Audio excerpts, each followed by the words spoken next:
At 35,000 feet, the difference between a minor electrical anomaly and a mass casualty event is exactly one frequency shift in a hydraulic pump, a sound no human being can possibly hear over the deafening rush of the slipstream. Except for one man, a 62-year-old disgraced aviation software architect who was supposed to be asleep in seat 42H. Meridian Flight 88 is a heavy Airbus A350 carrying 312 souls through the freezing, lightless stratosphere above the Karakoram mountain range, where the jagged peaks of Pakistan bleed into the roof of the world. The central computers are quietly dying. The pilots don't yet realize they are completely locked out of the flight controls, and the only person who understands the mathematics of the impending plunge is a man who hasn't spoken to a pilot in 15 years. Somewhere in the world right now, someone is sitting in a seat exactly like the one he was sitting in. If that someone is you, wherever you're watching from, stay with this story, because what happened next is something I have never been able to stop thinking about. There is a precise moment when gravity ceases to be a constant and becomes a predator, and it always begins in absolute silence. Arthur Pendleton looked exactly like a man who belonged in the middle seat of an economy cabin. He wore a meticulously ironed gray wool cardigan. He had a receding hairline that spoke of decades spent under fluorescent office lights. His hands rested neatly folded over his tray table.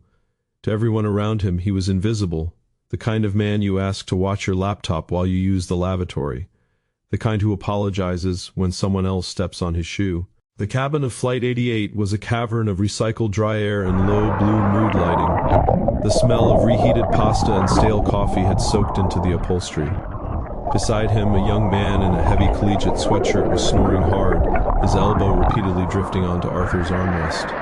Arthur didn't push back. He simply adjusted his shoulder, drawing himself tighter into his own space. "Can I take that cup out of your way, sweetheart?" The voice belonged to Sarah, a flight attendant whose name tag sat slightly crooked on her lapel. She was 24 years old, clearly exhausted, and her smile was entirely genuine but reserved for the elderly or the helpless. "Oh, yes, thank you," Arthur said, his voice a quiet, gravelly rasp. He handed her the plastic cup carefully, making sure his fingers didn't brush hers. "Did you manage to get any sleep?" Sarah asked, leaning slightly over the snoring college student. "We have about 6 hours left to Singapore. I can fetch you an extra blanket if you're catching a chill." "I am perfectly comfortable, thank you," Arthur replied, offering a tight, polite smile that didn't reach his eyes. "The ambient temperature is sitting at roughly 21 degrees Celsius. It is quite optimal." Sarah paused. Her smile flickered for just a fraction of a second before returning with practiced warmth. "Well, aren't you precise? Just press the call button if you need anything, okay?" She moved off down the aisle, her rubber-soled shoes making soft, rhythmic squeaks against the synthetic carpet. Arthur watched her go. He knew she meant well. He knew he sounded like a machine when he spoke. It was a habit he'd never managed to break, even after the industry had broken him. He reached into his breast pocket and withdrew a heavy silver pocket watch. It didn't tick. It had a sweeping second hand that glided in one long, continuous, fluid motion around the dial. He stared at the smooth orbit of it. In his lap, his phone screen glowed softly. He typed a message to his daughter Maya before takeoff, and it was still sitting unsent in his drafts. "Maya, I am on the plane. I know it has been 3 years. I have the papers you asked for. I am trying to—" The cursor blinked. Rhythmic. Demanding. He locked the screen and placed the phone face down on his tray table. Arthur closed his eyes and listened to the aircraft. Not the way other passengers did.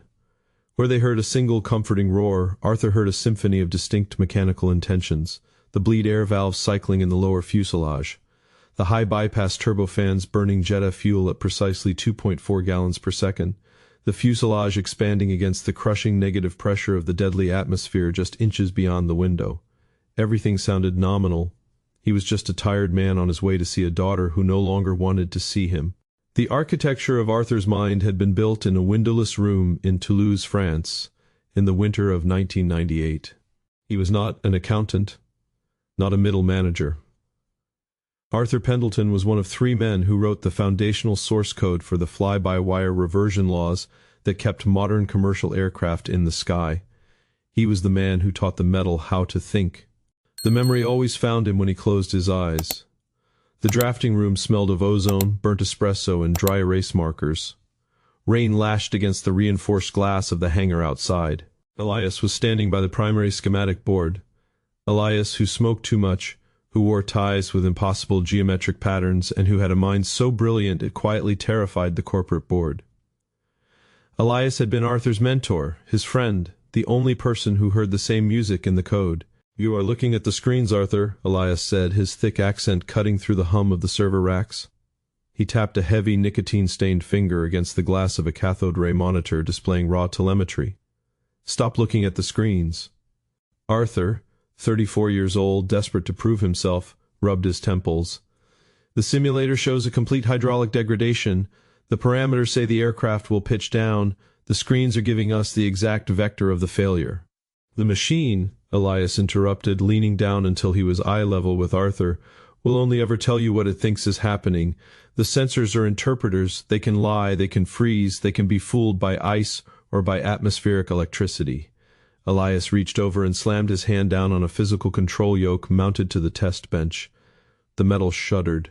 "You have to listen to what it is actually doing," Elias whispered. "The metal does not lie. The physics do not lie. If the computer says we are flying straight and level, but the servo motors are whining at 400 hertz, the computer is dead.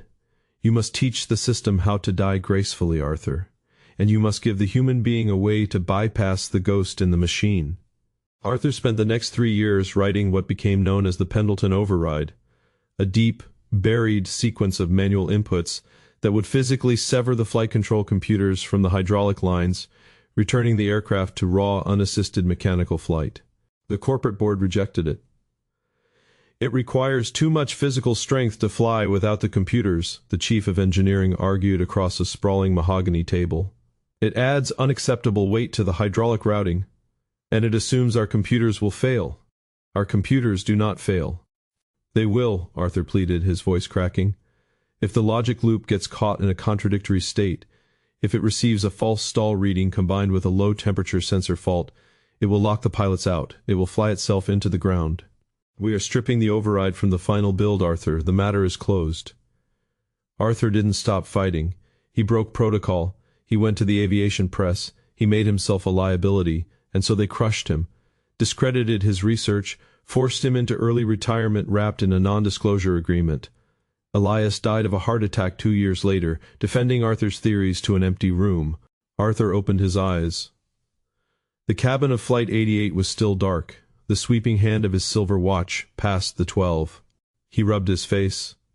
Why was he thinking about all this now? It was ancient history. The planes were safe. Millions of flight hours had proven the board right, and Arthur wrong. He was just an old ghost haunting an economy seat. Then he felt it. Behind the reinforced, bulletproof Kevlar door at the front of the aircraft, the cockpit was a sanctuary of glowing amber and green instrumentation. Captain David Mercer adjusted his headset. He was 50 years old, with a thick mustache that concealed a small scar on his upper lip, and he flew with the relaxed, fluid movements of a man with 10,000 hours in the left seat. Beside him, First Officer Julian Lynn, 2008, perpetually trying to prove he belonged in the right seat, was monitoring the fuel flow pages on the lower display. "Winds aloft are shifting," Lynn said, his voice carrying the crisp cadence of military training. "We're picking up a crosswind from the northwest, 40 knots. "Winds aloft are shifting," Lynn said, his voice carrying the crisp cadence of military training. "We're picking up a crosswind from the northwest, 40 knots.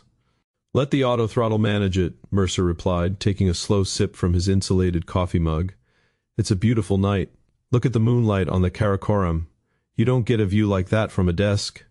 Back in the cabin, the heavy silence of a long-haul night flight held the passengers in a collective trance. In row 12, a young mother slept with her chin resting on her chest, arms wrapped protectively around a toddler clutching a one-eyed stuffed rabbit. In row 22, a businessman in a wrinkled suit stared blankly at a spreadsheet, his face washed out by the blue glow of his screen. In row 35, a teenage girl with dyed purple hair was quietly sketching the sleeping faces of strangers around her. 150 separate human universes, suspended in a fragile aluminum tube, entirely dependent on the invisible mathematics of the dark sky above. In seat 42H, Arthur Pendleton frowned. He shifted his weight and pressed his right hand flat against the plastic wall panel beside the window. The vibration traveling through the composite material was faint, but distinctly, unmistakably wrong. A rhythmic sub-bass hum, pulsing every 4 seconds. Thrum, thrum, thrum. He looked at the ceiling panels, perfectly still. He looked at the water in a discarded plastic cup on the tray table across the aisle. The surface shivered in tiny concentric rings. At that exact same moment, in the cockpit, the primary flight display screens flickered. A microsecond event, a single black frame interrupting the stream of data. "Did you see that?" Lynn asked, his hand hovering over the scratch pad. "Screen glitch," Mercer said, not taking his eyes off the horizon. "Probably a cosmic radiation hit. Log it, but the systems are green." The cabin stayed dark. The passengers kept breathing. The moonlight bathed the wings in cold silver.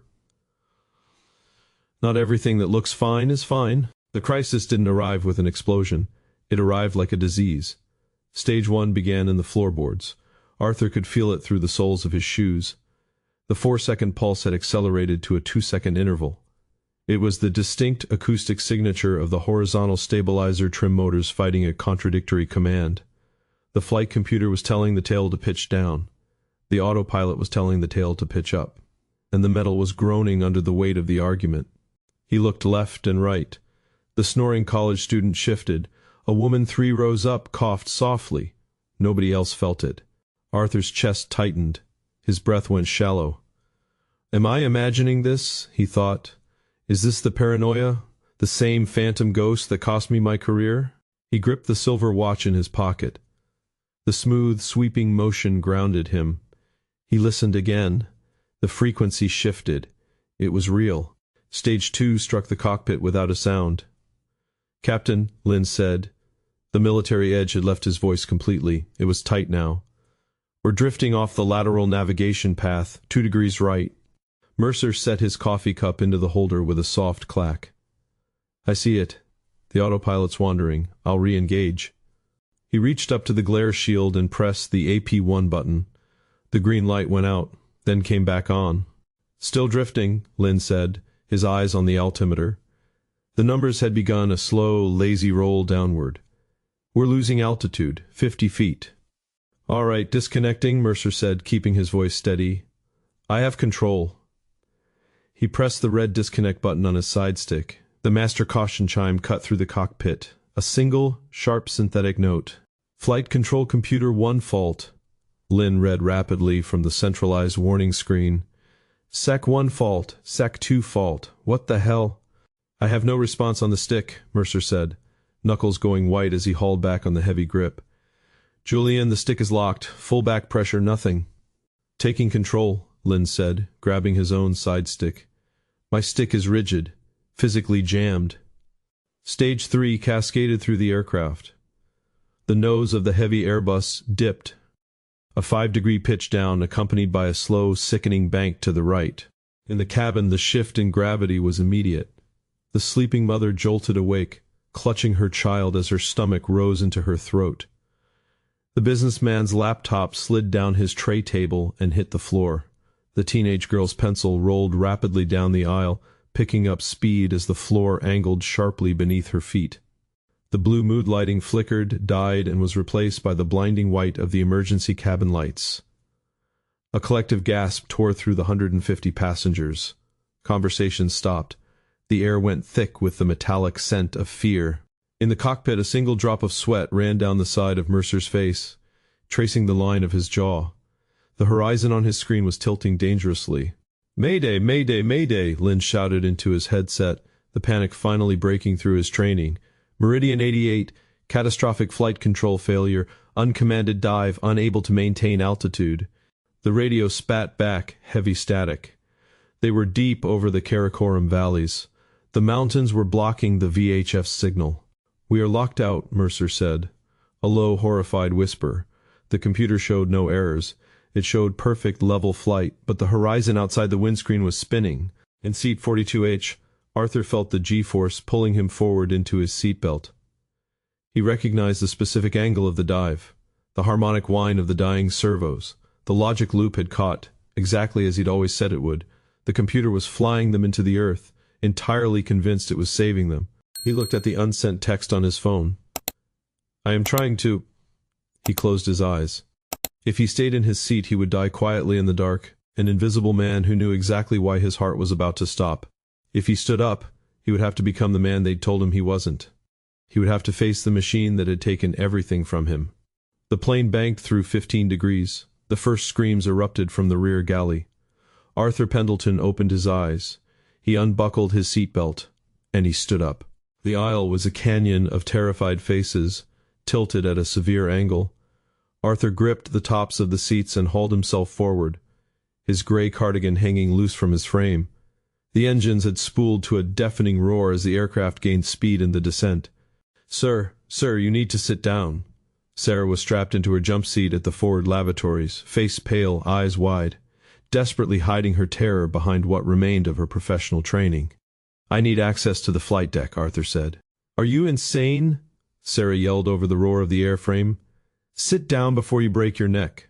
The primary flight management computers have entered a cascading logic lock," Arthur said, planting his legs against the tilt of the floor. "The flight crew is pulling on frozen side sticks. The computer is ignoring their inputs because it believes the aircraft is in a high-altitude stall. It is not." Sarah stared at him.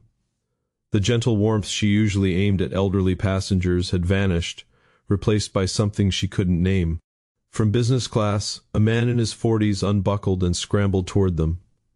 He wore a lanyard, an off-duty pilot for a regional carrier. "I'm a pilot," he shouted, grabbing the bulkhead for support. "Let me in there. I can help them run the ditching checklists." "They don't need a checklist," Arthur said, without turning to look at him. "If they run the QRH procedure for a dual computer fault, they'll attempt to reset the breakers. It won't work. The logic bomb is buried in the redundant memory. If they don't sever the hydraulic lines physically within the next 90 seconds, we will impact the mountains." "This guy's in shock," the off-duty pilot said, moving to push past Arthur. "Step aside, old man." Arthur didn't move. He planted his feet and looked the off-duty pilot directly in the eye. "What is the hexadecimal error code for a contradictory trim runaway on the A350 fly-by-wire architecture?" The pilot's mouth opened. "What? Nobody memorizes hex codes." "It is 04 Alpha Tango," Arthur said, his voice rising. "And what is the exact pitch of the trim wheel when the servos are deadlocked?" "I don't know what you're—" "It is a 400 Hz whine," Arthur said, stepping closer to the intercom phone on the wall, "which you can hear right now vibrating through the composite structure of this galley floor. Listen." The off-duty pilot went still. The flight attendant went still. And beneath the screaming passengers, beneath the howl of the airframe, they heard it. A high, thin, piercing, continuous whine rising through the floor panels. Unmistakable. Sarah looked at Arthur's hands. They weren't shaking. In a cabin full of people losing their minds, this quiet man in the gray cardigan was an island of absolute, chilling certainty. She unclipped the intercom handset and punched in the emergency cockpit code. "Captain," Sarah yelled into the receiver, "I have a passenger. He says you're pulling on frozen sticks. He says he knows how to sever the hydraulics." Static crackled over the line. Then Mercer's voice came through, rough, breathless, barely held together. "How does he know the sticks are frozen? We haven't transmitted that." "Put him on," Sarah yelled. She pressed the handset against Arthur's chest. He held it to his ear. The plastic was warm. "Captain Mercer," Arthur said, "who are you? Are you an engineer?" "I wrote the code that is currently trying to kill you," Arthur said, "and I know how to kill it back. Let me in." A silence fell over the line, a silence that carried the weight of 300 lives. The aircraft shuddered violently, hitting a pocket of turbulent air, diving faster. "Open the door." The heavy reinforced deadbolt clicked. The door swung outward. Arthur stepped past the flight attendant. As he crossed the threshold, his shoulder brushed a small plastic flower glued to the bulkhead. A cheap, meaningless decoration someone had stuck there to make the metal tube feel like a home. It was trembling violently. It told him everything about the forces tearing at the airframe. He stepped into the cockpit. The door locked behind him.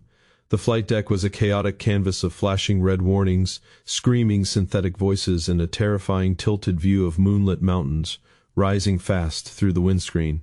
The mechanical voice was utterly without emotion, simply reporting a mathematical inevitability. The cockpit smelled of hot electronics and human sweat. The temperature had spiked. "Who the hell are you?" Lynn shouted, hands white-knuckling the useless side stick. "Arthur Pendleton," he said, moving to stand between their seats, bracing against the central pedestal. "Captain, take your hand off the stick. You're feeding contradictory force data into the fault loop." "If I let go, it pitches down faster," Mercer yelled, the veins in his neck standing out. "It's pitching down because you're resisting it," Arthur said. The memory of Toulouse came to him, the rain against the hangar glass, the smell of dry erase markers, Elias's voice. "The machine will only ever tell you what it thinks is happening. The computer thinks you're in a high alpha stall. It's fighting your back pressure. Let go." "That violates every instinct I have," Mercer said, eyes locked on the altimeter, watching the numbers spin through 22,000 feet.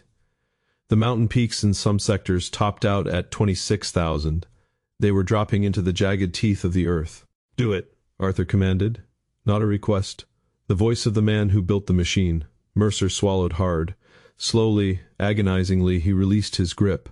The aircraft lurched. For one terrible second the nose dropped further. Lynn swore loudly. Then the vicious accelerating pitch stabilized. The dive continued, but the uncontrolled plunge had paused. "The loop is paused," Arthur said, scanning the glowing overhead panel. He knew this landscape better than his own face, but only ever from simulators and schematics, never from the real thing. "We need to execute a hard manual override." "There is no manual override for a total logic lock," Lynn snapped, punching the clear button on the master warning panel. "The system is designed to prevent manual inputs if it calculates them as dangerous." "I am aware," Arthur said, reaching over the central console. "Which is why we are going to lie to it." He looked at Mercer. The captain's chest was heaving.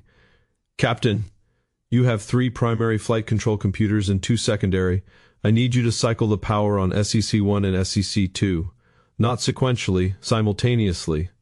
"That's not in the QRH," Mercer said.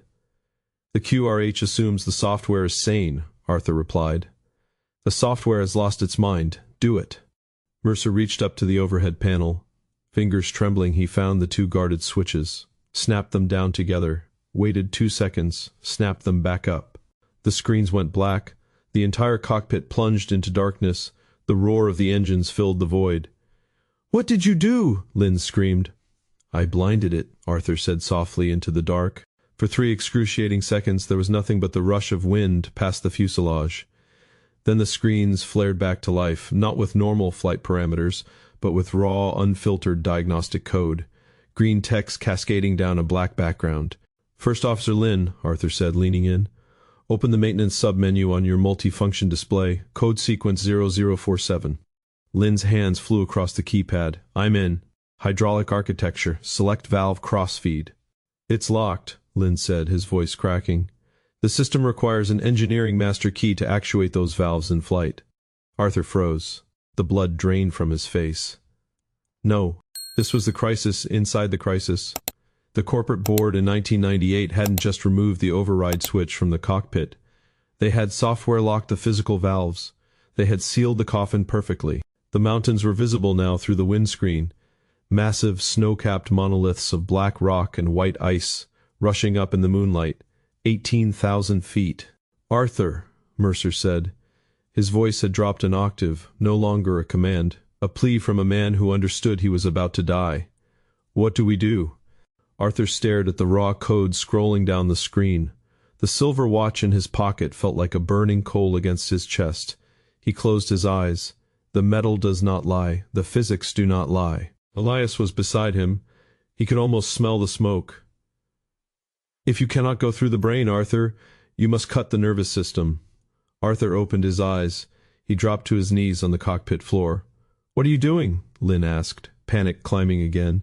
"First Officer," Arthur said, pointing to the emergency equipment stowage behind the right seat. "Hand me the crash axe." "Are you out of your mind? Give me the axe!" The words tore out of his throat, containing 30 years of suppressed rage, grief, and terror, all at once. Lynn hesitated, then reached back, unclipped the heavy red-handled crash axe and handed it down. Arthur gripped the handle and felt the weight of it. He scrambled backward, eyes on the floorboards just behind the central pedestal. a small square access panel covered in commercial carpeting. The fly-by-wire data trunk lines run directly beneath this panel to the avionics bay. Arthur breathed rapidly. If we sever the data lines physically, the hydraulic actuators will default to their unpowered state. They will relax. "You're going to cut the wires?" Mercer yelled. "That will kill everything." "It will return the control surfaces to pure, unassisted mechanical linkage," Arthur said, raising the axe. "It will take the physical strength of both of you to pull out of this dive. Prepare to fly the airplane." Arthur brought the axe down. The steel blade bit into the composite flooring. He ripped it out and swung again. The panels shattered, revealing a thick bundle of fiber-optic cables pulsing with microscopic red light. The spinal cord of the machine. "Captain," Arthur said, looking up from the floor, his face illuminated from below. "When I cut this, the stick will suddenly weigh 200 pounds. Pull." Arthur raised the axe above his head. He thought of the unsent text message. He thought of his daughter Maya's face. He thought of Elias standing by the schematic board in the rain. He swung the axe down into the bundle of cables. A shower of blue sparks erupted from the floor. A loud explosive crack echoed through the cockpit. Every single screen on the central console died instantly. The master warning chime cut out. The synthetic terrain voice stopped mid-syllable. Absolute, terrifying silence. Nothing but the rush of wind. "Pull!" Arthur screamed. Mercer and Lynn grabbed their side sticks. They weren't rigid anymore. They were impossibly, brutally heavy, fighting the massive aerodynamic forces pressing against the tail surfaces at 400 miles an hour. Both men planted their feet against the rudder pedals and hauled back with everything they had. The veins in Mercer's arms stood out like cable. Lynn was grunting, teeth bared, pulling until the plastic grip groaned under the pressure. "Come on!" Mercer roared. The altimeter on the standby instrument was spinning wildly. 15,000 feet, 14,000, the peaks of the Karakoram filled the windscreen, a wall of solid ice and rock. "Hold it!" Arthur yelled from the floor, watching the mechanical attitude indicator. The heavy A350 groaned. The composite wings flexed upward, bending to an agonizing degree under the immense G-force. The airframe screaming against the air was deafening. Interior plastic panels cracked like gunshots. 13,000 feet. Then the nose began to rise, agonizingly slow. The horizon line flattened. The wall of rock slid downward in the windscreen, replaced inch by inch by the cold, indifferent stars. 12,500 feet. The aircraft leveled out. The terrifying G-force dissipated, replaced by the deep, sinking relief of stable flight. They cleared the jagged peak of the mountain ridge by less than 800 feet. The shadow of the aircraft darted across the snowpack in the moonlight below, a silent ghost escaping its own grave. In the cockpit, nobody moved. The engines hummed. The standby instruments glowed faintly. The aircraft flew straight and level, held there entirely by the raw, trembling muscles of two men gripping their controls. Arthur remained on his knees, hands resting on the handle of the crash axe, staring at the severed, sparking wires in the floor. He let out a long, shuddering breath. It was imperfect. No autopilot, no flight directors, no auto-throttle. They would have to muscle the massive aircraft by hand all the way to a diversion airport. But they were alive. He waited 1 full minute. The silence stretched, deep and profound, a physical weight in the small space. The adrenaline left Arthur's body all at once. What it left behind was cold, violent trembling. His hands shook so badly he couldn't release his grip on the axe handle. He felt hollow, utterly drained, and possessed by a sudden, bizarre urge to laugh, until he wept. Captain Mercer was the first to speak. He kept his eyes on the dark horizon, hands on the stick. "Julian," Mercer said. His voice was stripped of all authority, raw, ragged humanity. "Declare an emergency on the guard frequency. Tell whoever is listening we are diverting to Islamabad. Manual flight only." "Copy," Lynn whispered. The young first officer turned his head slowly and looked down at Arthur. The cockiness was gone, the military precision gone. What remained in his eyes was the shell-shocked, profound realization of exactly how close they had all just come to the end. He didn't say thank you. He didn't apologize for doubting him. He simply reached out and placed a trembling hand on Arthur's shoulder and squeezed once. Arthur slowly stood up. He left the axe on the floor. He unlatched the cockpit door and pushed it open. The cabin was lit in harsh white emergency light. As Arthur stepped back into the galley, the silence of the passengers broke, not into cheers, not into applause, that only happens in movies. It broke into the messy, chaotic sounds of survival. People were weeping openly. The young mother rocked hard in her seat, face buried in her child's hair. The businessman stared at the ceiling, hyperventilating. Sarah was unbuckling from her jump seat. Her legs gave out as she tried to stand, and she slumped against the galley counter. She looked up at Arthur, tears running freely down her face, and reached out. She grabbed the sleeve of his gray cardigan and held on. The way you hold on to a lifeline. She didn't speak. She just held on. Arthur patted her hand gently. A soft, quiet gesture, unexpected in a man who seemed built entirely of sharp angles and numbers. Then he walked slowly back down the aisle. The floor was level now. He passed the teenager who had dropped her pencil, past the empty cups and fallen laptops. He reached row 42 and sat down in the middle seat. He pulled the silver pocket watch from his breast pocket. The sweeping hand was still gliding around the dial, perfect, unbroken, entirely indifferent to the chaos that had just unfolded around it. He held it tightly in both hands. He closed his eyes. In the quiet of his mind, Elias was sitting in the aisle seat. The ghost wasn't angry anymore. He was just smoking, watching the digital display flicker on the seat back in front of him. He didn't say a word. He didn't need to. The math had finally balanced. Arthur picked up his phone. The screen lit up his tired face. The draft was still there. I am trying to... He deleted it. He typed a new message, slowly, deliberately. Maya, I am coming home. I have a story to tell you. He hit send, knowing it wouldn't transmit until they were on the ground, but feeling the weight lift from his chest, all the same. He sat alone in the quiet roar of the cabin, an invisible man who had briefly touched the sky, waiting for the flashing lights of the emergency crews and the endless, flattening questions of the authorities. 7 months later, the rain was falling steadily against the windows of a small cafe in central London. Arthur Pendleton sat in a booth near the back, wearing a slightly newer, slightly thicker gray cardigan. He stirred a cup of black tea and watched the condensation run down the glass. His life had not become a parade. The Aviation Authority had classified the incident. A massive, quiet software patch was pushed to every A350 in the global fleet, filed under routine avionics maintenance. Arthur had been brought into closed-door hearings, thanked by men in expensive suits who looked visibly uncomfortable, and sent on his way with a substantial, quiet deposit into his bank account. To the public, Flight 88 had simply experienced a mechanical issue and diverted safely to Islamabad. He liked it better this way. Recognition never fit him. It felt like wearing another man's coat. But ordinary life felt different now. He missed the terrifying clarity of those 90 seconds in the cockpit, the feeling of knowing exactly what needed to be done without hesitation, without the soft, deadening fog of daily existence. The bell above the cafe door chimed. Maya walked in. She was 30 years old, wearing a yellow raincoat, her hair damp from the rain. She looked around the cafe, spotted him, and offered a small, tentative smile. They'd been meeting every Tuesday for 6 months. The anger between them hadn't disappeared overnight, but it was eroding, wearing down the way a stone wears in a river. She sat across from him and ordered a coffee. I was reading an article, Maya said, unbuttoning her coat, about how planes fly themselves now, about how the human element is being phased out. Arthur stopped stirring his tea. He looked at the swirling dark liquid. They try, he said quietly. Do you ever think about it? She asked. About what you did? Arthur looked out the window at the rain. In his mind, he wasn't in London anymore. He was back in the drafting room in Toulouse. Elias was standing by the schematic board, drawing the diagram of a failing hydraulic system. In the memory, Arthur asked the question that had haunted him for 30 years.